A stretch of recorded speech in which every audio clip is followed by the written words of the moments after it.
Lloyd, without further ado, Let's get I say geology, here's the man that tells all about it.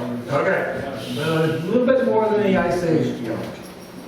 So, you've all probably recognized what this place is up here. You know, it's not anything that anyone around here wouldn't know about.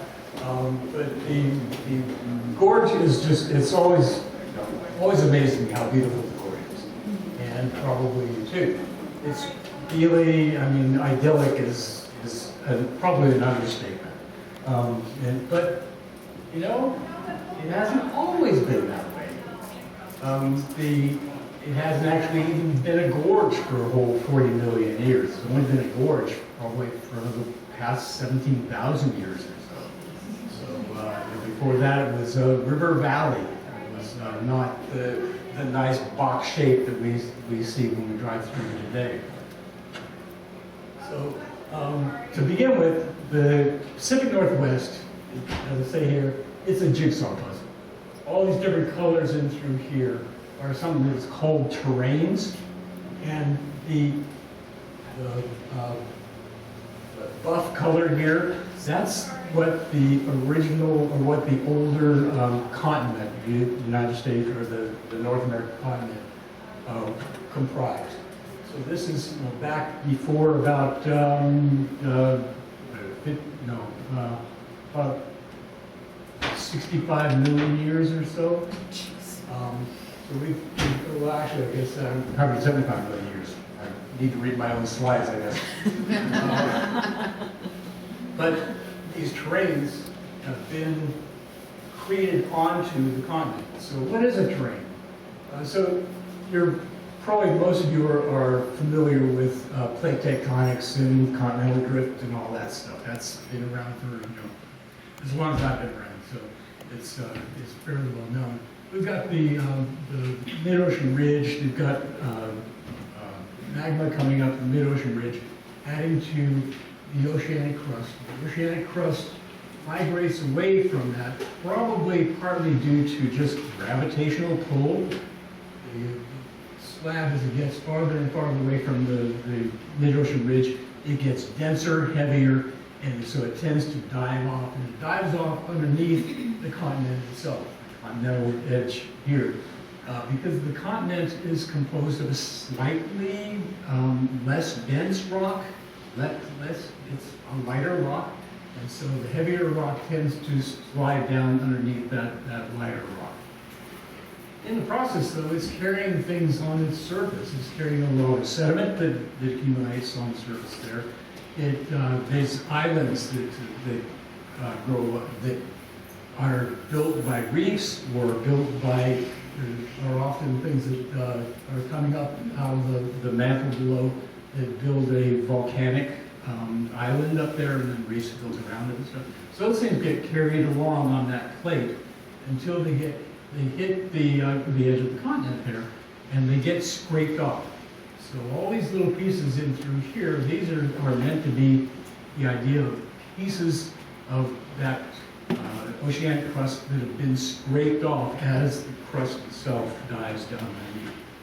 The crust is diving down underneath also it's got a fair amount of water that's been sitting under the ocean for a long time, right? So there's a fair amount of water involved. And as that water gets down into the hotter part of the mantle, it helps to melt the material, the oceanic crust, also some of the continental crust, and that starts coming up. And what we have when we look out our windows, the Cascade Range. So that's where that stuff comes from.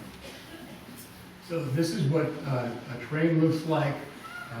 The terrains include, let's say down here, island arcs, oceanic plateaus, oceanic crust, a bunch of stuff that comes off there. And so you can see that there have been a number of different terrains that have been added to the continent over time. What I'm going to kind of start with, going back, kind of. The story kind of begins around 51 million years ago. And that's when kind of the, one of the last major trains was added onto the continent. So there's this period with the continental accretion, that's what we call that when you add onto the continent that way, accretion. And there's some proto-cascades, some like cascades today, but a little bit to the west. We have evidence of this proto-cascade range that was out there. And then we'll go up into the period of time from about 17.5 million years ago to about 6 million years ago, the Columbia River basalt. We'll talk about that a little bit. And we'll get into the Cascade Mountains, the actual creation of the Columbia Gorge itself, and we'll talk about the Ice Age floods. So if we go back about 50 million years ago, this little gray area here, that was kind of the last terrain that was added onto the continents by this time. It's called Silesia. And when you drive out to the coast, you would be driving like not so much from Portland, but if you drive from Salem out to the coast, you'll be driving right through some of this Silesia terrain. And there's another patch of it that is up north, that is in northern Washington. But that was added on to the continent. Right now we have what's called the Juan-de-Fuca plate, but back 51 million years ago, it was the Farallon plate. It was a larger plate. Eventually, they're broken up into different pieces, and that Farallon plate, portion of it was subducted, leaving two separate plates. So there's now our Juan-de-Fuca plate is one of those remaining plates, and it's still subducting into a trench. And that's there is concern about a large earthquake coming. You probably have heard about that too. I think I'll get into it later, but we feel that the last of those major earthquakes, subduction-related earthquakes, was back around 1700, January 24th. And actually, that is true. They were able to, there was a ghost tsunami that hit Japan, and they looked at those tsunami records and back calculated when that subduction-related earthquake would have created that tsunami. And so it was January, I believe it's the 24th, it may have been the 23rd or 25th, but something like that. Anyhow, let's move on. So from about 45 million years ago, that old volcanic arc was spewing off ash and material that was back there. That was sliding down the edges and filling what was called the back arc basin. Let me back up one. So in the area right in through here, behind that volcanic arc, there's a large kind of pulling apart basin because of the subduction going on out here. That slab going down creates kind of a little bit of a whirlpool behind it, and it causes this extension behind it. So we were filling that back arc basin, and there was a lot of stuff that was being blown off into back to John Day fossil beds. So John Day fossil beds is a record, probably the best record in the world of what we call Miocene fauna. So like 30 million years ago, or up to about 20 million years ago. It's a beautiful place to go to, really interesting, and they've got some great stuff in there. Anyhow, let's go back. So this is some pictures of John Day. Gives you an idea of what it might have looked like 30 million years ago. But that environment was changing, ever changing. There would be several thousand years that plants and animals and stuff would develop, and a whole ecosystem would develop, and then there would be a big volcanic event that would bury the place in ash and basalt, and lava. And so if you go up to the Painted Hills portion of John Day, you can see those different layers of ash. And that's where they pulled all the leaves and animals remains and stuff out of to kind of see that whole period of the continuous Miocene period of development. Meanwhile, in this area, so we were right behind that arc there, and that arc was shedding off material, shedding off debris, and filling that back arc basin. So if you go to in the gorge, I'm getting older. Where was the fire? Eagle Creek. Eagle Creek. Okay, yeah. Go to Eagle Creek. I guess I could have read it, couldn't I?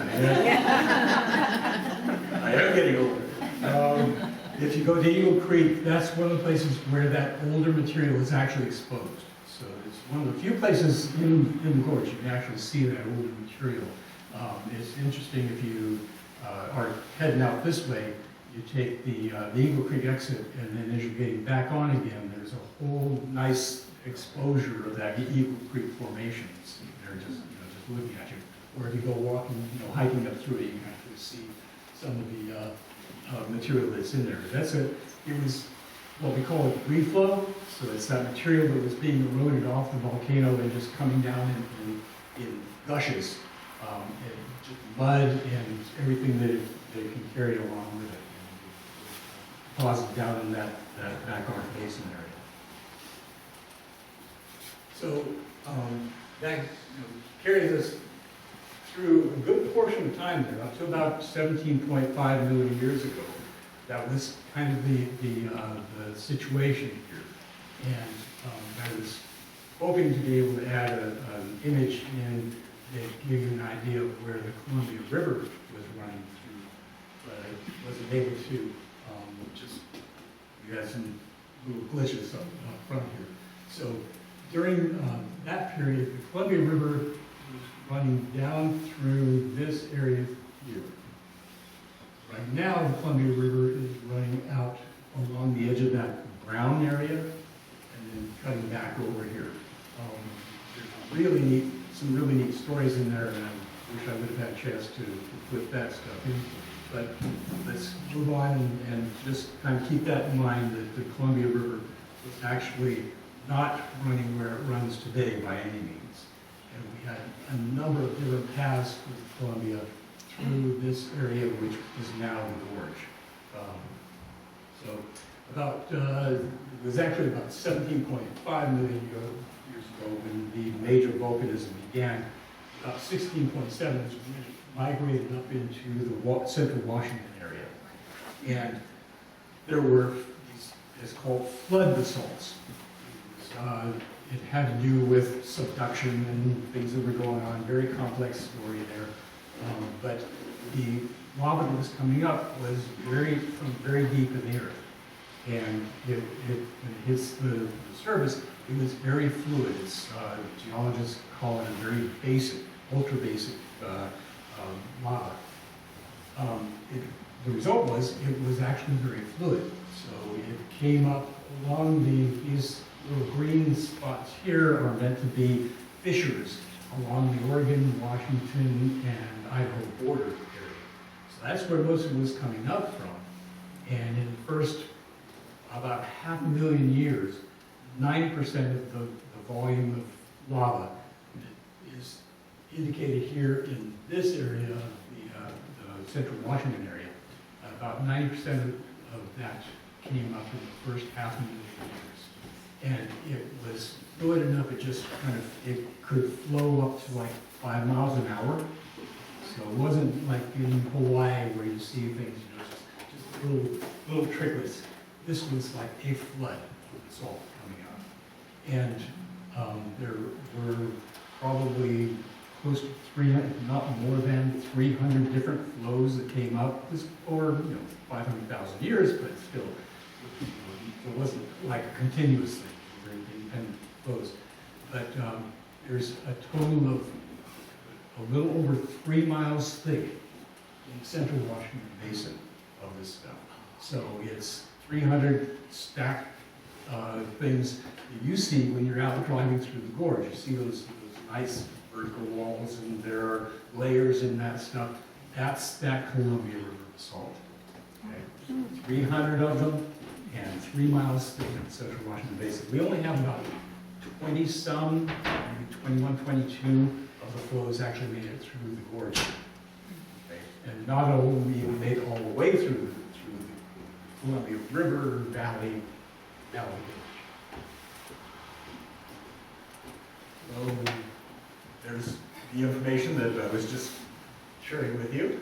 And it was actually, they've now been able to date this to close to about 500,000 years instead of a million years. So that was a massive outpouring. And then after that, it was sporadic up until about 60 million years ago. There's some large, but not nearly as large as those first ones. Occurred during the time. So, okay, I said 5 miles an hour. I haven't read my own slides for a while, so 9 miles an hour. Basically, if you were trying to walk to stay ahead of it, you would never make it. So it was coming out easy, very well. This gives you an idea of what through our area here, where some of the old Columbia River channels were. So like I said, the Columbia River is coming down through central Washington, pretty much a straight shot until those lavas started coming out. And you can see that there are all these different paths that older Columbia River came through. You can actually see some outcrops here in the gorge where that older Columbia River gravel is exposed. There's one right near my house in White Salmon on 14, just to the west of the White Salmon River. There's an outcrop there, and you can see the layered river gravels that are exposed there. And then they've got, above them, they've got Underwood volcanics there. So they're at least, Underwood volcanics are about 2 million years old, so they're at least older than 2 million years. And they could be quite a bit older than that. I don't have an age date on that stuff. But you can actually see these Columbia River gravels. And whether they're associated with one of these or not is it's probably not, because these that are shown on here are known to be old Columbia River Valley, because they're now filled with some of that basalt that was running out of those fissures. Those are filled valleys.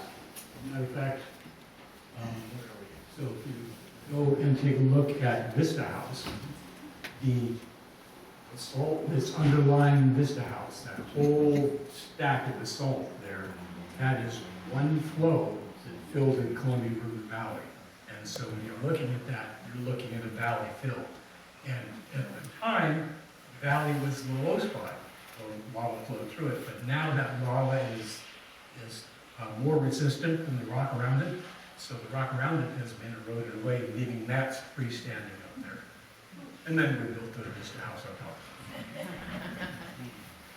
Let's see. And yeah, there you go.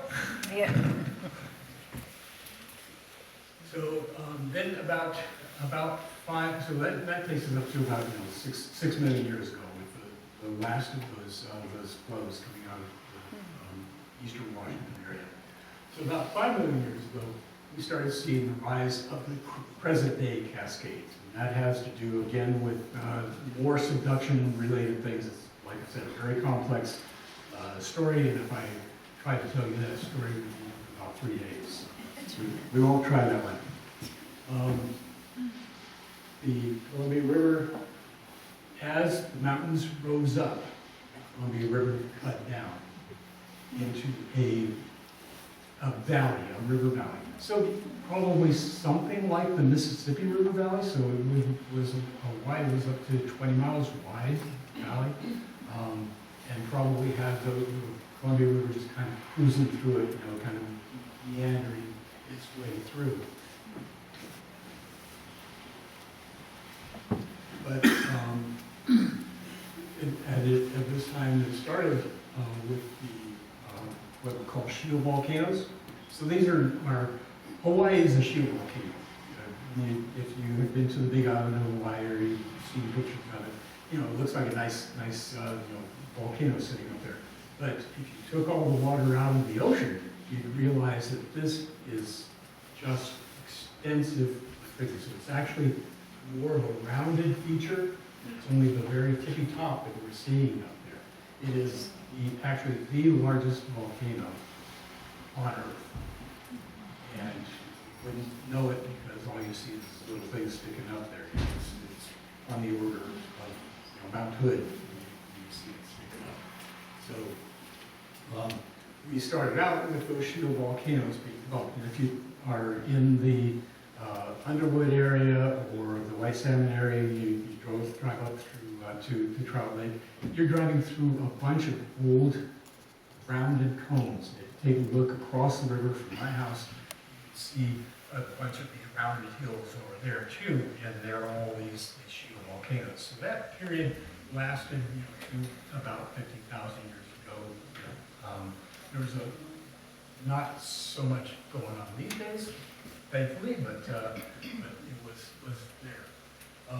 But as the chemistry of the lavas changed, the lavas got stiffer, and that stiffening of the lava is what yields what we have now, stratovolcanoes, Mount Hood, Mount Adams, Mount St. Helens, the whole Cascade Range. So those have been, like, most of us look at these mountains and we think, oh, these are forever. Well, forever in geologic time is not, they don't merge well. It's only for about the past 500,000 years, about 500,000 years, those volcanoes. So, and the typical age of these Cascade Range volcanoes is about 2 million years. So they're maybe a quarter to a third of the way through their typical lifetime. We actually see older goat rocks. If any of you are familiar with goat rocks, it lies a little bit north of Mount Adams. Goat rocks is an older volcano that's now been almost completely eroded away. Very similar to what Mount Adams is today. So then the story, so that takes us up to the 50,000 year ago sort of picture. But then that 2 million years ago, step backwards a bit, 2 million years ago, we went into the Pleistocene ice ages, and there were two major ice sheets. One is the Laurentide ice sheet. That was the one that was covering most of eastern.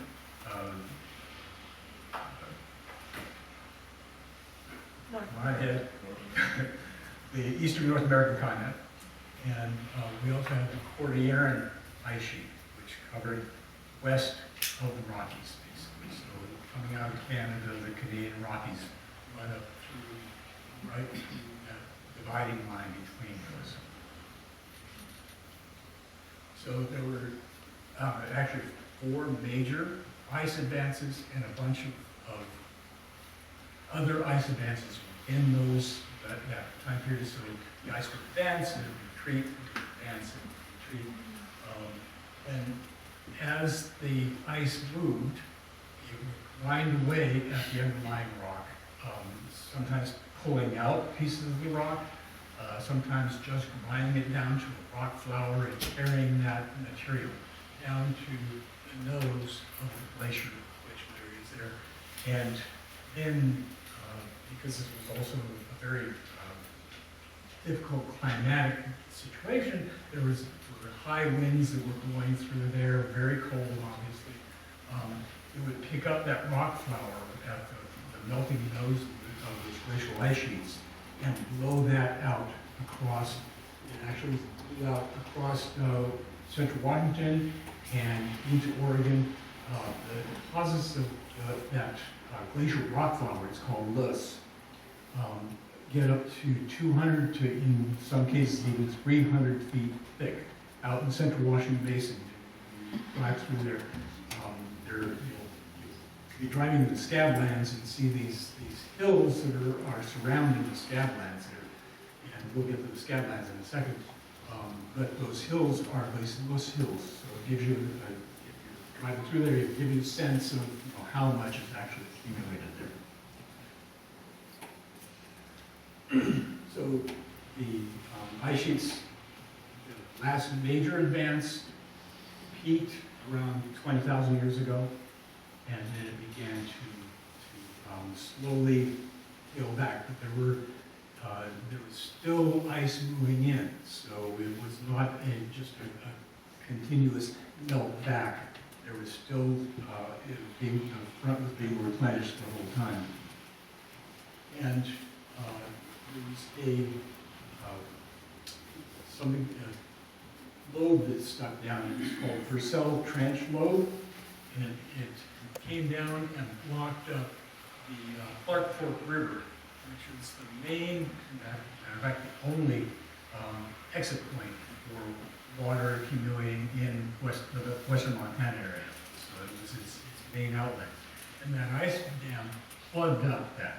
So what it ended up doing was backing up a glacial lake here, Glacial Lake Missoula. We think that the first release from this was about 17,500 years ago.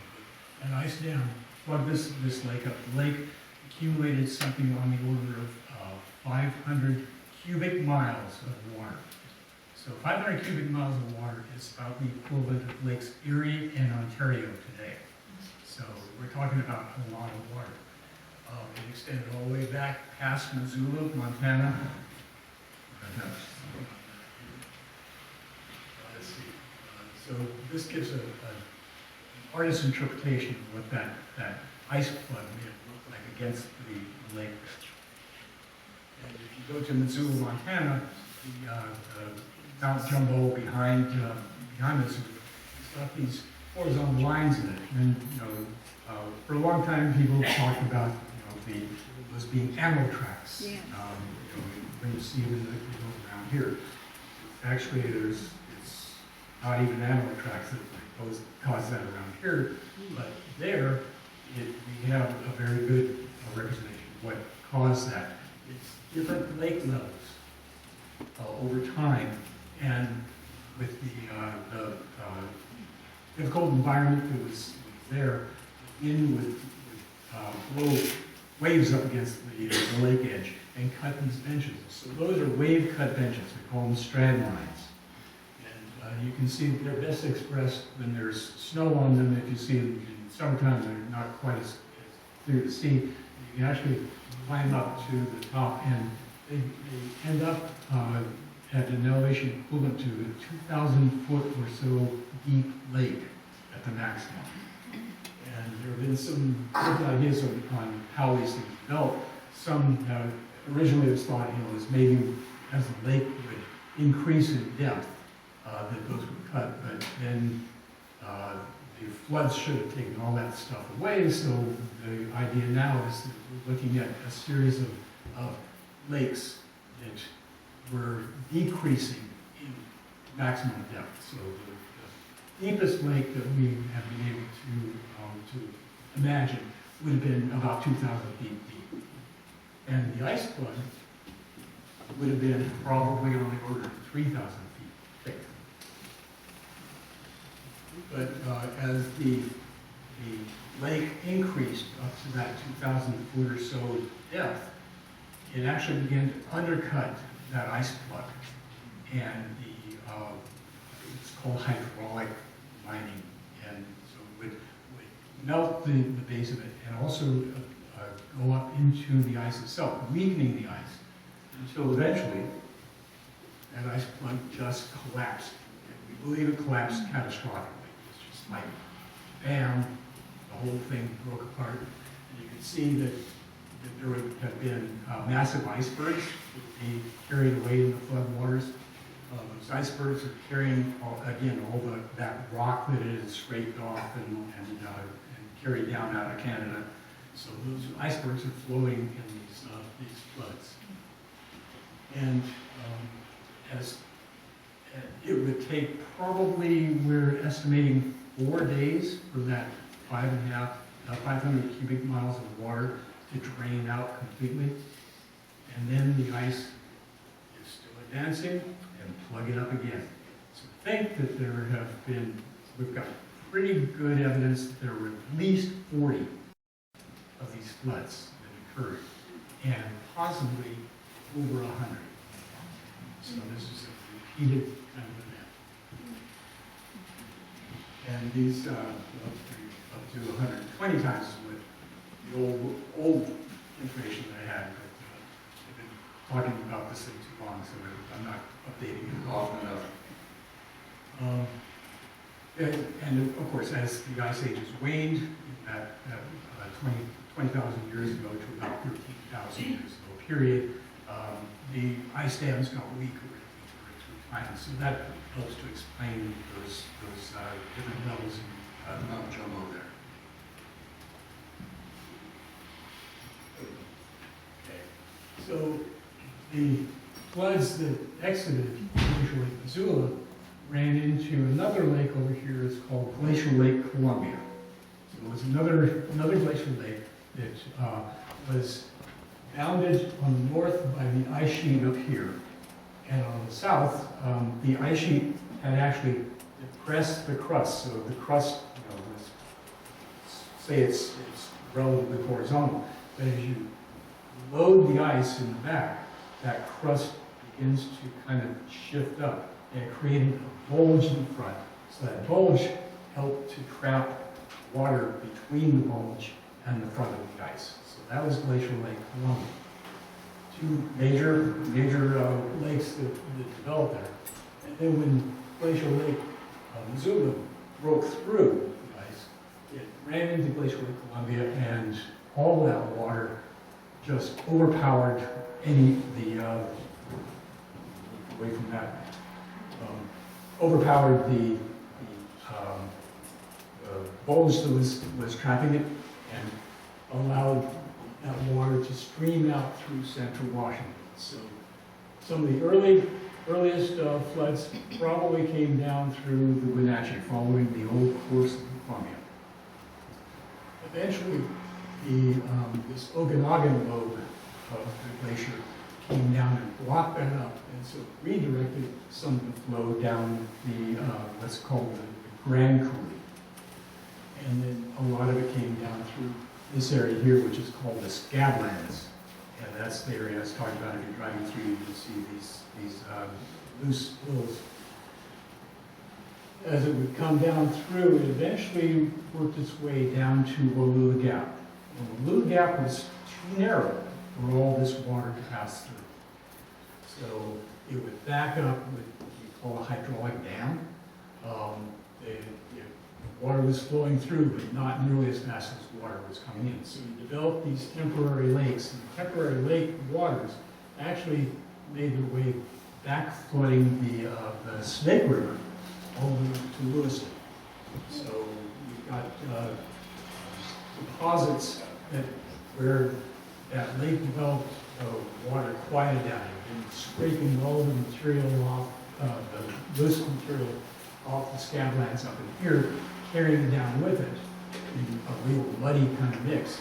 But then it all kind of got quiet, and a lot of that stuff settled out. So we see stacks of these deposits, and that's where the 40 count comes from. There's one place in the Pasco area where you can actually see these stacked beds, and there are 40 of them stacked up. There's been more research that's been done where they're exposed in other places in central Washington, and so we've eventually come up to 100 plus number for the amount of floods that were there. So this story is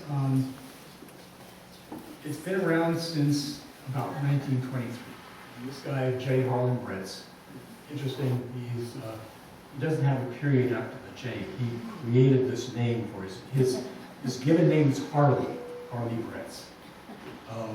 And as he got his PhD and became a true professor, he thought, Harley is not the kind of professional name I want.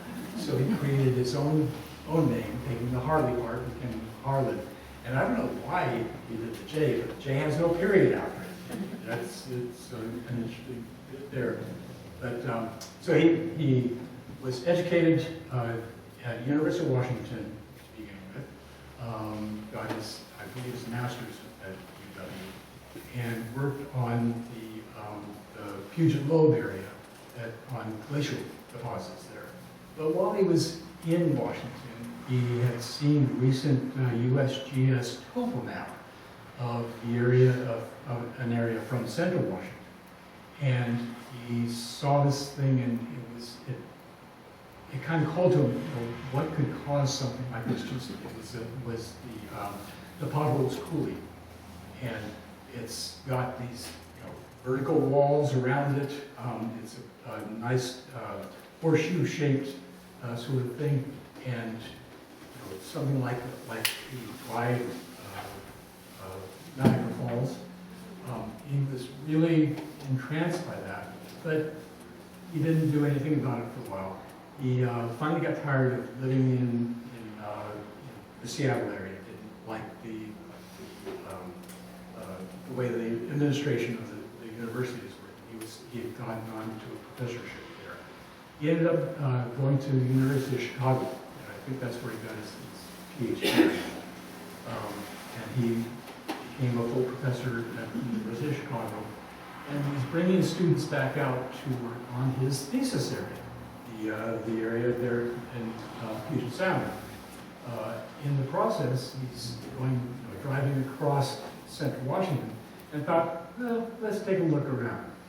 And he's went to Potholes Coulee and driving through the area. Eventually, he never made it back out to the Puget Sound area.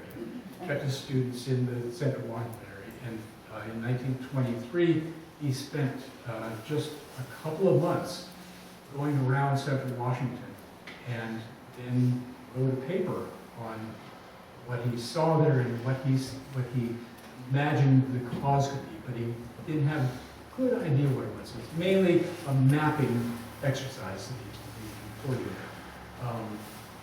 As the next year he came back out, he did more thorough 6 months worth of field work in this area, and wrote another paper. On this paper, he put forth his idea that the species were caused by a massive flood of water, something like a biblical Noah's flood. Well, the geology establishment in the 1800s had migrated away from the idea of a Noah's flood, a biblical, catastrophic flood, into something we call uniformitarianism, where what you look at today you can explain by the processes you see today, slow erosion of things. And he was seeing something that he said, this is not slow erosion, this is something that's just catastrophic.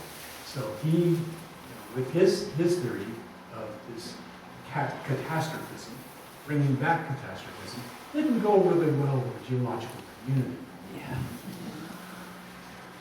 And there was a number of different geologists, in particular James Gillooly and Oscar Meissner, who they're East Coast geologists. They've never been out here. They've never seen anything out that he was talking about.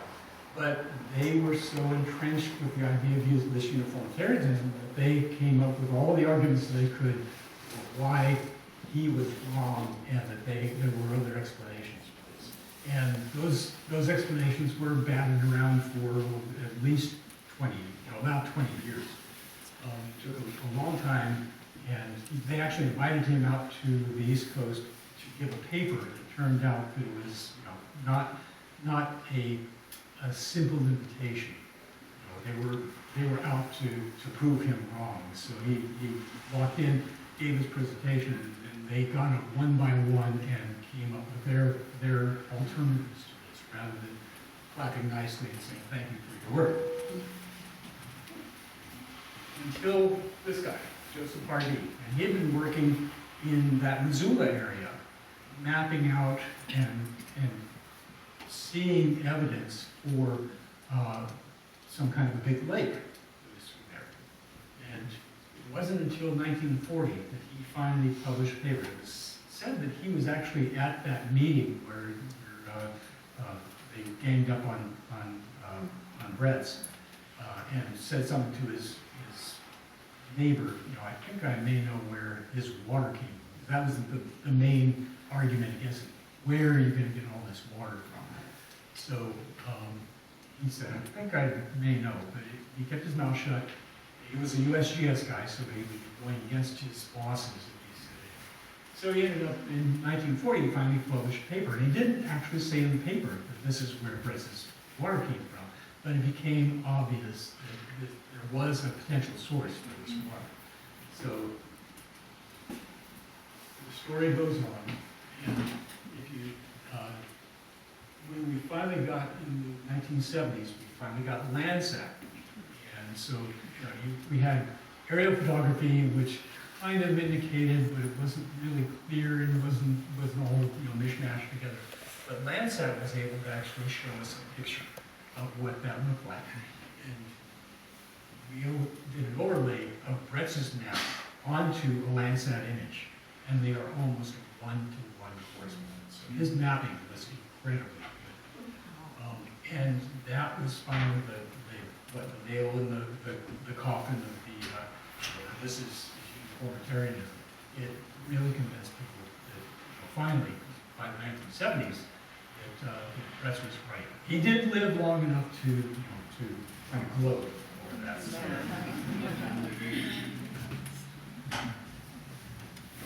But it's since. I mean, that became a fairly well accepted idea by the 1970s. But since then, there's been people who've been taking a look at other outcrops, and we've got what appear to be flood deposits that are underlying volcanic ash, which we can date. And one of those is actually here in this area. If you go up 195, just a mile and a half or 2 miles past the junction over it, this outcrop is being studied by some of some Portland State students and professors. And they've got an age date there. It is older. They are recognizing what they think are flood deposits older than 700,000 years old. So while we're pretty confident with the picture of the floods coming through from 17,000 years ago, in that a tenfold increase, what 15-fold increase in age. And the idea there is that it may have been the same thing going on, 700,000 years ago, because that was, we had 2 million years of the ice ages. But it's also possible that there was a different kind of mechanism. It may have been that there were floods of water that came from underneath the ice. They're seeing those sorts of things in Iceland and Greenland and even down in Antarctica these days. So there are some other possible explanations for some of the truth. And the thought that even 100+ floods coming out of Glacier Lake Missoula, whether they could actually excavate everything that we have seen, is kind of an open question at this point. And as this indicates, there's research going on in many other parts of Central Washington, which are recognizing the same sorts of things. So these are the major aspects of changes that have gone on in this area. The Cascade Mountains, I was going to say something about the Columbia Gorge. The gorge was really a valley. Valleys tend to be V-shaped, okay, so with the river running right down the crust of the V. But you take a look at the gorge now, and it's got a boxy shape to it, right? So all that material between that and that is material that has just been worn off the sides of the valley and worn down, and it's generally fairly loose fill. But when the floods came through here, we're talking, again, 500 cubic miles of water running through here in just a matter of a few days. It was, it was moving at 60, possibly 70 miles an hour. So you couldn't outrun, you couldn't outwalk this, you couldn't outdrive this on the freeways. That's the freeways there. It had, it was also really heavily laden with the silt that it picked up in central Washington. And so that makes a much denser kind of fluid. And the density has got the ability to erode like crazy. So it actually could not only pull out all that loose material that's there, but it actually was able to begin cutting back the walls. And so when you drive through the gorge today, you see those vertical walls. That's because some of the salt that forms those walls was actually ripped out by the floods that come through. Now, look carefully, you'll also see that we're starting to go toward a valley shape again. You've got a lot of debris that has broken off the sides there. It's beginning to fill back in that valley again. So we're who knows how long we will go back to a valley fill kind of situation. But for now, we have the gorge, and that's kind of how it was created. So we've got a lot of things that have gone on, in that time period. But we've got a lot of things that are still going on. We've got landslides, we've got lahars, we've got earthquakes, we've got fires. So this is not, like I said, it looks idyllic until you start really thinking about all the things that are going on. So there's a landslide at Bridge of the Gods. It's the Longo landslide, and it was originally thought that it was it occurred sometime around 1100 AD. That was based on an early interpretation of dead tree rings that were buried by the landslide. They're exposed all the way from this area all the way up to the Dalles area in places. So the landslide came off of, I believe it came off of Table Mountain, and it extended across, completely cutting off the Columbia. That dam, we don't know how long the dam lasted. It would have been as little as a couple of weeks, as long as a year or more. We're not really sure. But it backed up water of the Columbia all the way to Pasco. So this was a major event there. Eventually, it overtopped that landslide material. When it did, it very rapidly cut down through that material. There are deposits downstream of the material that was carried away from that. And this is the area where the rapids, the Cascade Rapids are. And that's all that landslide material, those big blocks of material, is what created those rapids. So the big blocks were not moved as lighter material was cut down through, leaving behind those rapids. Do we know what caused the landslide? It was thought, like I said, at one time that it occurred around 1100 AD, and then when they realized, I was talking about the earthquake, that they timed to 1700, January, whatever it was, 1700, thought, oh, it could have been that. Well, they finally got some good dates on this from 1450 AD. It's actually the date for it. So you can't really tie it to that 1700 earthquake. But let's see. This a little bit. I'll digress for a second. The USGS has done some work with a technique called LIDAR. LIDAR is able to take off the vegetative cover. It's a pulsed laser that does it. It's able to shoot through the leaves and the grass and stuff, and so it can tell you, what the line looks like. And based on the research, they realized that there are 215 landslides that they would count in that complex.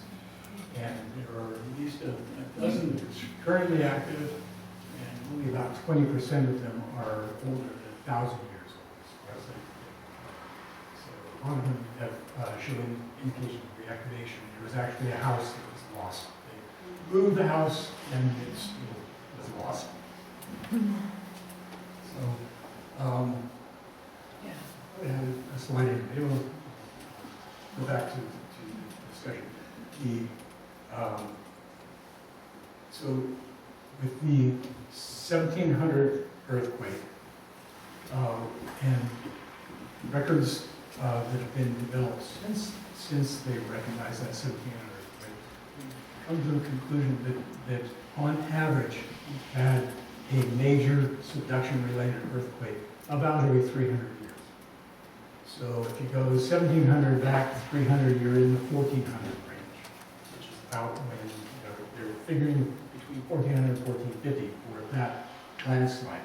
So it may have been related to an earlier earthquake.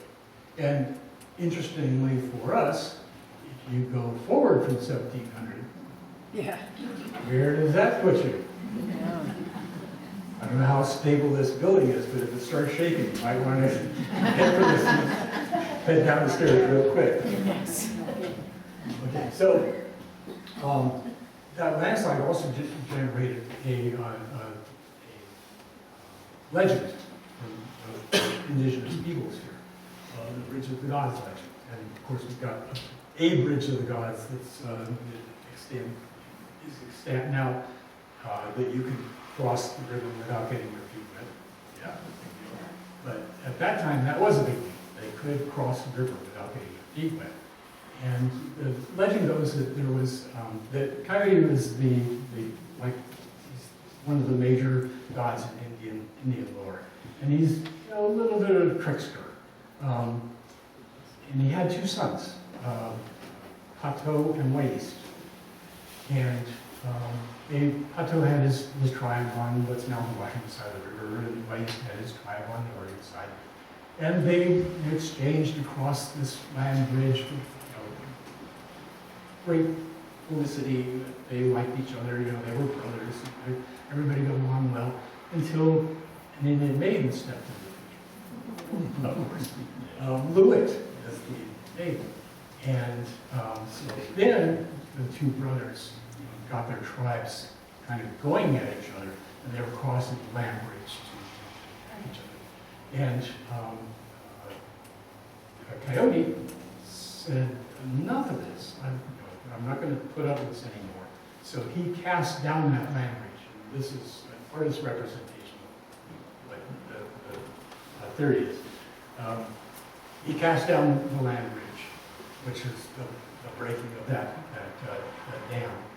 And he then placed Pato permanently on the Washington side and Waist permanently on the Oregon side, and actually Lloyd permanently on the Washington side. So Pato is Mount Adams, Lloyd is Mount St. Helens, and Waist is, many of you are familiar with the name, or Mount Hood is Waist. So that's the Indian legend in rough shape. I don't claim to be a great storyteller or something like that. I told you earlier about the old Columbia River deposits. This is that area that I was talking about just to the west of the White Salmon River on Highway 14. And you can see this material all the way through here, nicely bedded. You take a look at it closely, and it's well-rounded river gravels. There are a couple of larger flood events that we recorded in that. That's all really nice, what we call Trout Hill Formation. It's old Columbia gravels. More than 2 million years old. I don't really know how old they are, but more than 2 million, because it's topped by 2 million year old lava underwood. But slapped up against it. So this is a contact between those river gravels and this material here. This is all nicely rounded and well-sorted material. This is just a mishmash, mostly very angular stuff, in a very muddy matrix, and very hard, almost cement-like. Okay, so it's still there. It's more than 100,000 years old. It got that much of an age date on it. More than 100,000 years. So it was preceding even the Ice Age floods. The Ice Age floods didn't carry all that stuff away, which is kind of amazing in itself. That came down from Mount Hood. So this is on the Washington side of the river. And this lahar is it's basically a mud flow.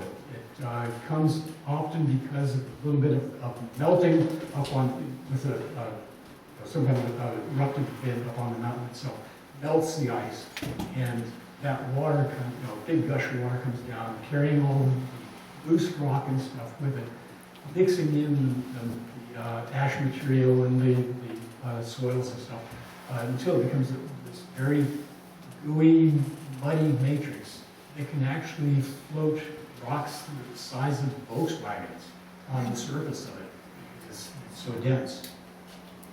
That stuff came roaring down the Hood River Valley and across the White Salmon. Went up about 2 miles up the White Salmon River, so we actually see evidence of this a good couple of miles up the White Salmon River. And probably created, much like the landslide, probably created a dam, but not as long lasting a dam.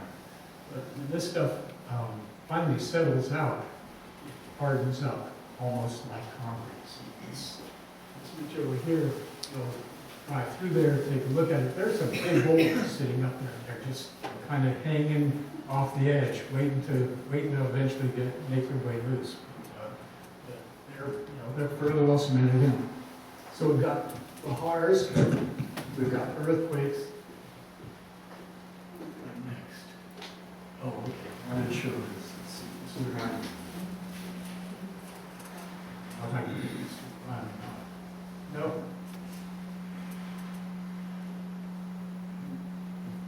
Maybe I can do it.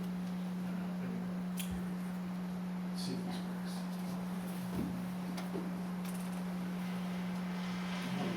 Whoa.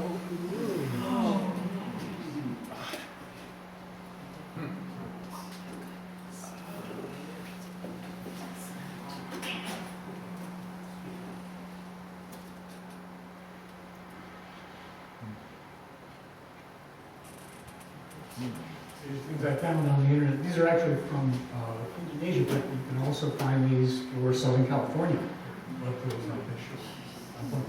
Take a look at the size of the boulders. So, lahar is not something to be played with. This gives you. It's pretty impressive. So we've had lahars too. Wow. And then, of course, we have fires, right? Yes. And we see that every year too. So, the Eagle Creek fire was considered at the time to be catastrophic. Like, oh, how terrible. Well, that is what they call a mosaic burn. As you drive through the gorge, you see lots of burned trees, but there's lots of green trees there too. So this was very isolated in terms of where it actually burned out. And it burned nastily, but it wasn't a devastating kind of thing. And the firefighters were able to save Molten Falls by putting a lot of effort into that. The area around it was pretty essentially burned. The only tunnel. But now, if you go through the area, you see that there's a lot of new vegetation in there. Low growth vegetation at this point. A lot of it is low growth. The snags that are there are attracting a lot of bird life, woodpeckers in particular. They love the snags that are left behind by that. But there's been a major influx of the biota of both plant and animal into the area since that fire. You walk through now, and It's not high green, it's all low green, but it's very green. So the general opinion now is that it was not a catastrophic thing. It actually was good. The forest itself was getting, it wasn't a mature forest, but it was getting to maturity. And so it had much less diversity of plants and animals than it has now. So it's actually viewed as, you know, would you call it a good thing? No, or at least not a terribly bad. That's right. I was afraid of that. We're almost done.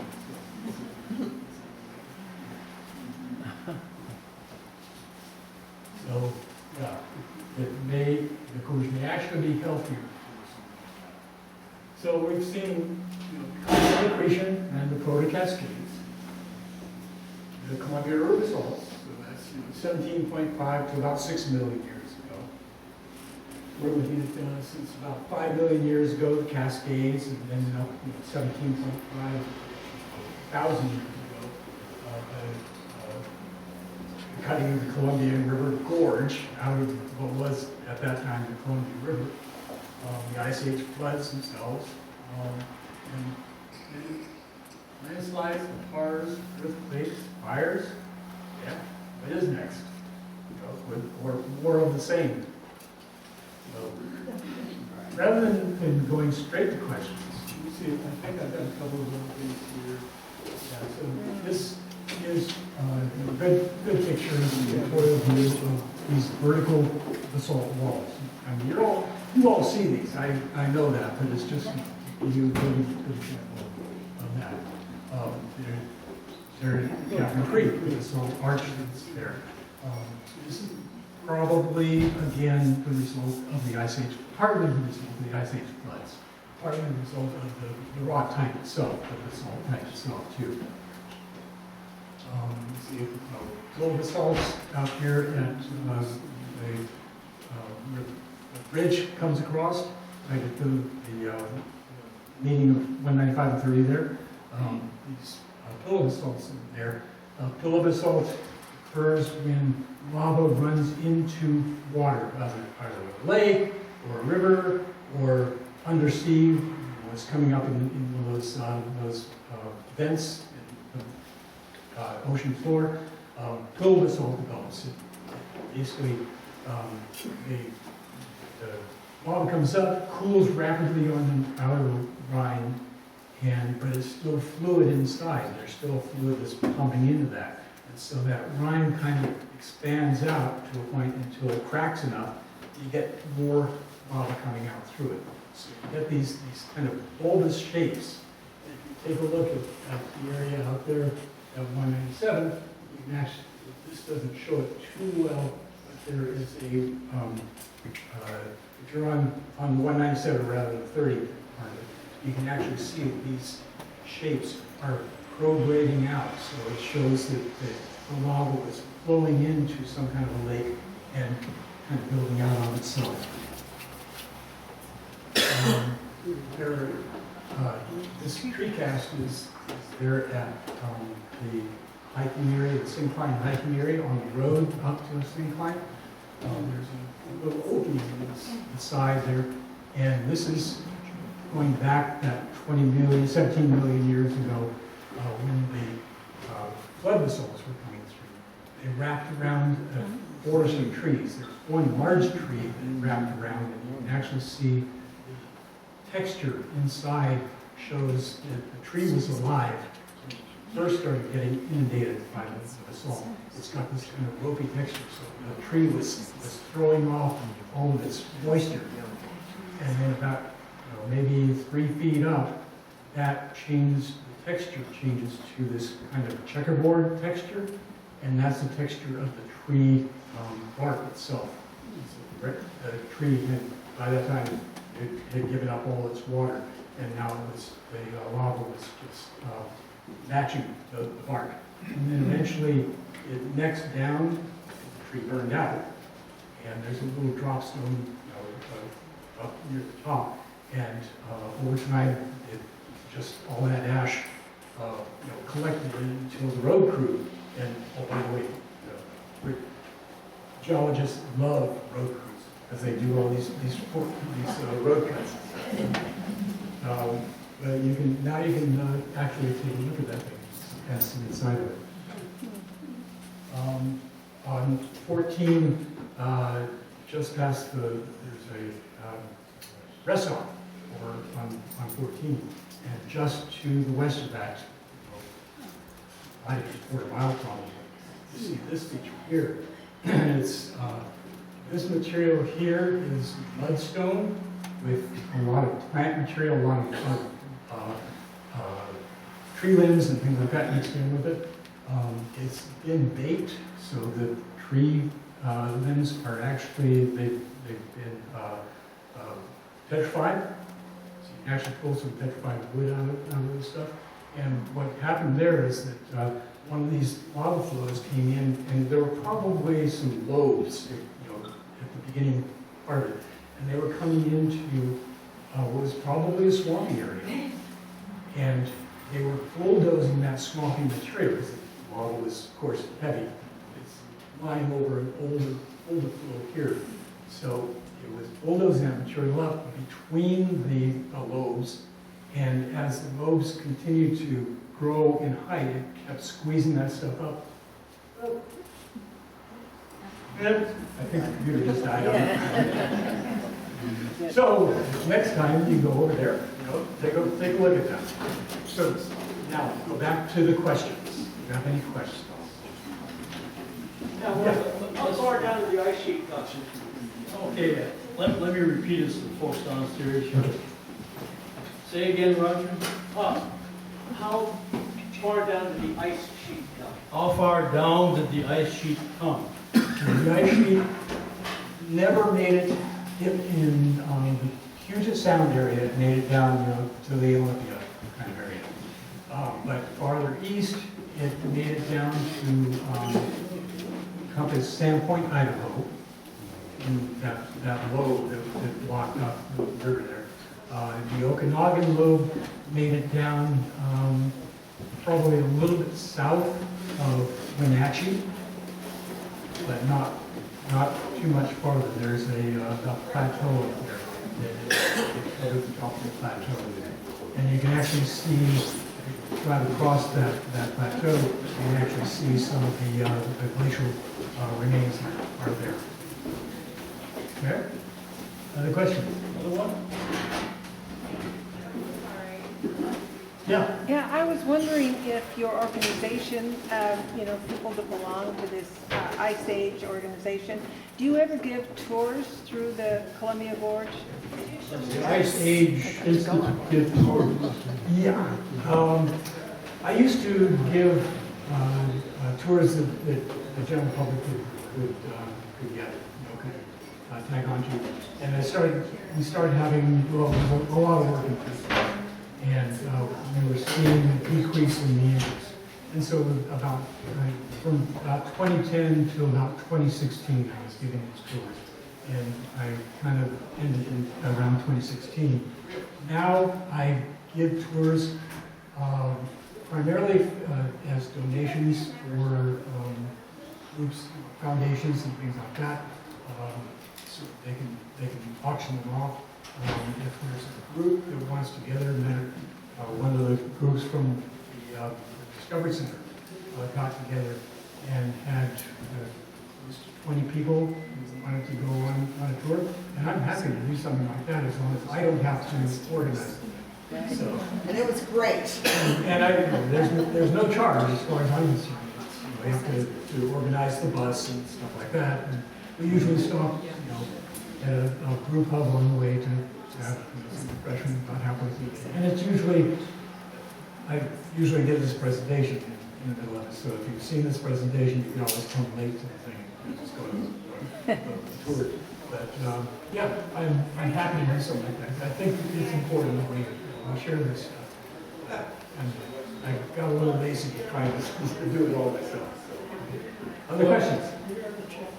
Lloyd, that's a good segue. I think we're going to have to stop and hear noise downstairs. But no charge for these presentations, but we do encourage memberships, and you can do that downstairs. or make a contribution. We appreciate that. Keeps the courthouse open, lets us do these things year after year. Let's give a big hand to